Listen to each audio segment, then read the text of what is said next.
In the dim glow of a Seoul high-rise, where the Han River's lights fractured like shattered promises against the night, Jungkook stood alone on the balcony, his silhouette etched sharp against the city's relentless pulse. The air hummed with the faint vibration of bass from a distant club, but his world had narrowed to the screen in his hand. A single upload, time-stamped 11:59 p.m., slipping into the ether like a secret whispered to the wind. He didn't exhale until the confirmation pinged. Live. Below, the metropolis thrummed on, oblivious. But he knew the ripple would crest soon, a wave cresting over the polished facade of an industry built on precision and predictability. His fingers trembled not from cold, but from the quiet terror of what came after.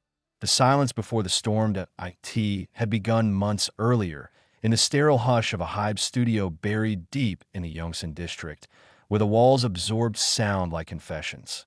Jungkook, at 28, had long outgrown the boyish contours of his debut self, the wide-eyed magne who danced through fire for seven brothers and a million unseen eyes.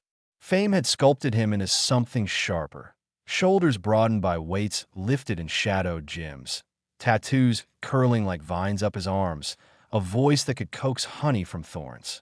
But beneath the gloss, doubt festered, a quiet erosion, like rain wearing down granite. The industry, that vast machine of algorithms and endorsements, demanded reinvention on its terms. Brighter hooks, tighter choreography, collabs that sold streams like currency. He had obliged, always, his solo euphoria a comet trail across charts, golden a velvet glove over an iron narrative. Yet each concession felt like a thread pulled loose from the tapestry of who he was becoming. That spring, as cherry blossoms bled pink across the sidewalks, Jungkook found himself unraveling in the quiet hours after rehearsals. The group was on hiatus, BTS's elders pursuing solo orbits, the younger ones testing wings still damp with dew, and the void echoed louder than any arena chant. He wandered into an abandoned wing of the building, a relic from pre-pandemic days stacked with forgotten gear. Dusty synths, cracked vinyls, a lone acoustic guitar strung with the ghosts of ballads unsung.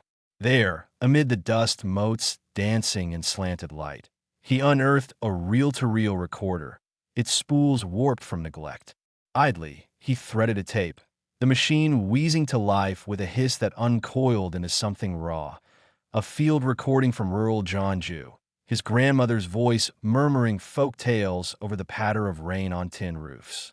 It wasn't music, not in the K-pop sense.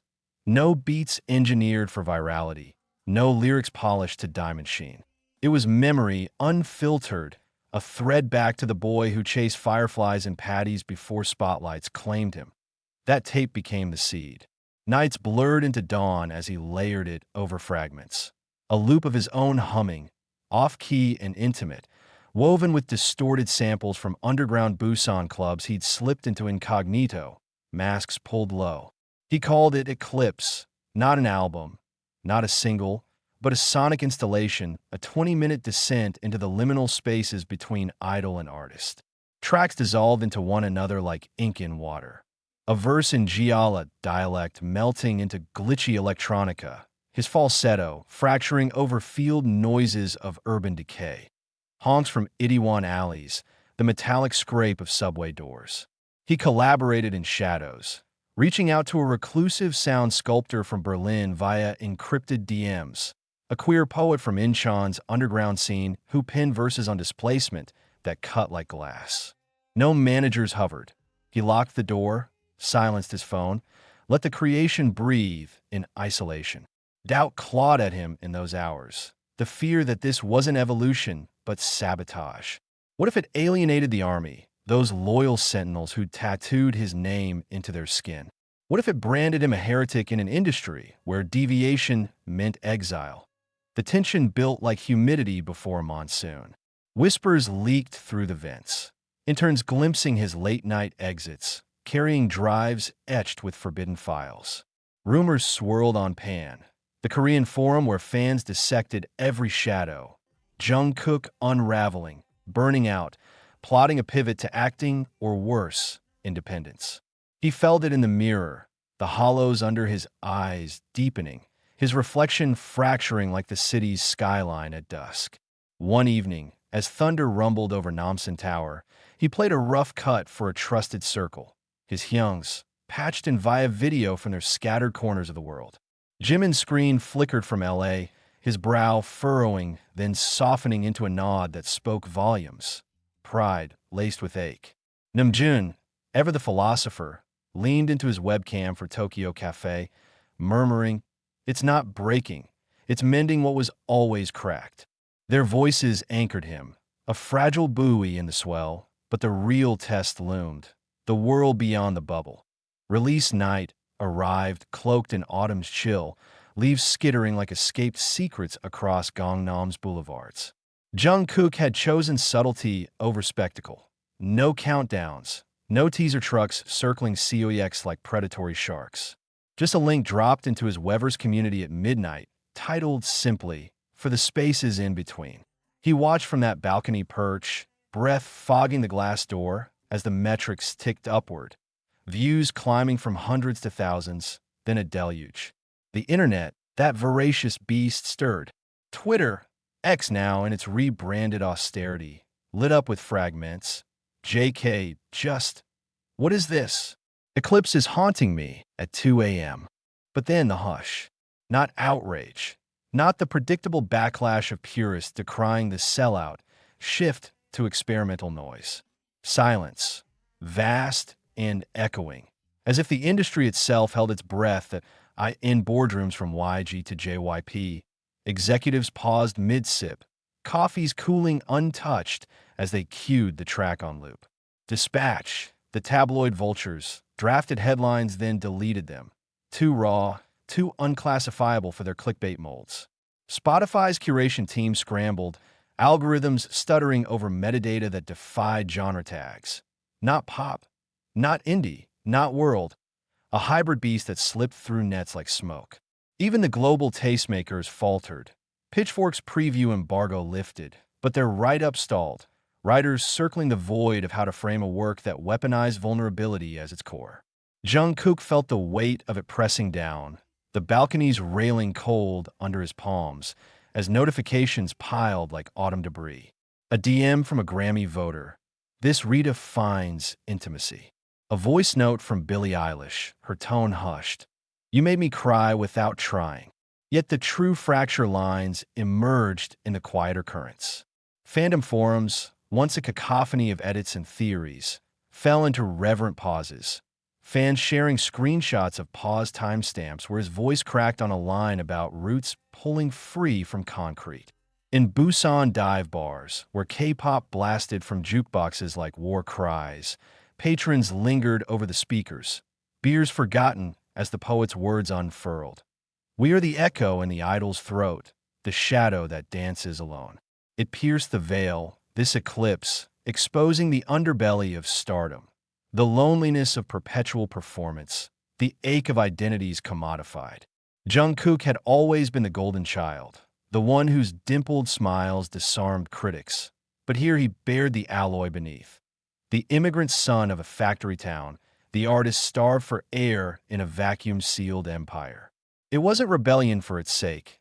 It was reclamation, a hand extended into the dark to pull others from their own eclipses. As dawn bled gold across the river, painting the water in strokes of hesitant light. The responses cascaded. Collaborators surfaced in interviews. The Berlin sculptor crediting Jungkook's fearless alchemy for thawing her decade-long block. The Incheon poet read excerpts on a viral TikTok, her voice trembling as she dedicated it to the queers who hide in plain sight, like stars behind the sun. Streams surged, not in the explosive spikes of chart toppers, but in a steady undercurrent, playlists blooming in corners of the world from Manila's jeepney riders to London's late-night poets. Critics, catching their breath, penned odes, Rolling Stone likening it to Tom York meets Arca in a Jeju fog, while NME dissected the symbolism, the rain samples as baptism, the glitches as the stutter of unspoken grief. But beyond the ink, the human threads wove tighter. Army collectives organizing eclipse vigils in parks, strangers linking arms under string lights to murmur the lyrics like incantations. Jungkook retreated then, slipping into the anonymity of a black hoodie and tinted van, driving the winding roads to his family's old hammock in Busan. The sea crashed against jagged cliffs there, indifferent to metrics or manifestos, and he walked the shore until salt crusted his boots. In that salt-stung clarity, the tension uncoiled, not in a triumph, but a profound quietude. He thought of the boy who'd once etched his dreams in a notebook margins, of the man who'd bartered pieces of himself for stages that spanned oceans. Eclipse wasn't a boundary shattered so much as a door nudged ajar, inviting the industry and its devotees to step through into Messier truths. It spoke to the frayed edges of connection in a digital age, where idols were gods until they bled, where fans were legions until they mirrored back your fractures. In quieting the machine, he'd amplified the murmurs, the displaced voices, the hidden yearnings, the beauty in what resists tidy boxes that be why weeks end. As he returned to Soul's clamor, the industry stirred anew, not in imitation, but in subtle shifts. A YG trainee sampled rural dialects in her demo. A JYP exec greenlit an experimental mentorship program. Jungkook fielded calls from labels abroad, but he waved them off, content in the knowledge that the real currency lay in the letters flooding his inbox. Fans confessing their own eclipses, the dark phases they'd navigated alone. He archived them in a digital vault, a constellation of shared shadows. That night, back in the studio, he threaded fresh tape into the recorder, the hiss welcoming him home. The city outside pulsed on, but now it felt less like a cage and more like a canvas. Vast, imperfect, waiting for the next imperfect stroke. In the end, as winter's first frost etched patterns on his window, Jungkook stood once more on that balcony, the Han's lights now softened by snow's hush. Eclipse had passed, its umbra lifting, but the penumbra lingered, a subtle shift in the light by which they all moved forward. He smiled faintly, the dimples carving brief canyons in his fatigue, and whispered to the wind, not an end, but an invitation. The industry, once a monolith, had cracked just enough to let the human seep through. And in that seep, worlds realigned, not with fanfare, but with the gentle insistence of dawn after the longest night.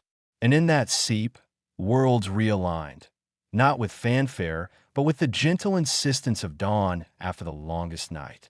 Jungkook lingered on the balcony, frost nipping his knuckles as he traced the faint scar on his thumb, a childhood relic from a Busan hillside tumble, when horizons stretched endless and unbroken. That mark, like eclipse, whispered of survival, falls that reshaped rather than shattered. He slipped inside to the apartment's warm hush, walls still humming with his creation's faint echo, as if the building exhaled its frequencies in quiet sighs. The days unfolded like a slow-blooming flower, petals curling unpredictably. Soul leaned closer, its neon pulse sinking to the project's subtle aftershocks. Morning runs along the Han turned pilgrimage-like. Joggers paused, earbuds dangling, sharing confessions.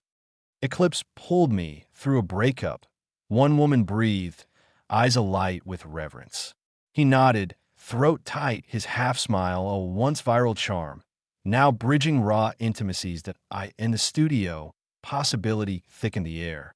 Bypassing the reel-to-reel sentinel, he turned to a scavenged modular synth from Taegu's markets, knobs smoothed by ghosts. He wove in the world's edges.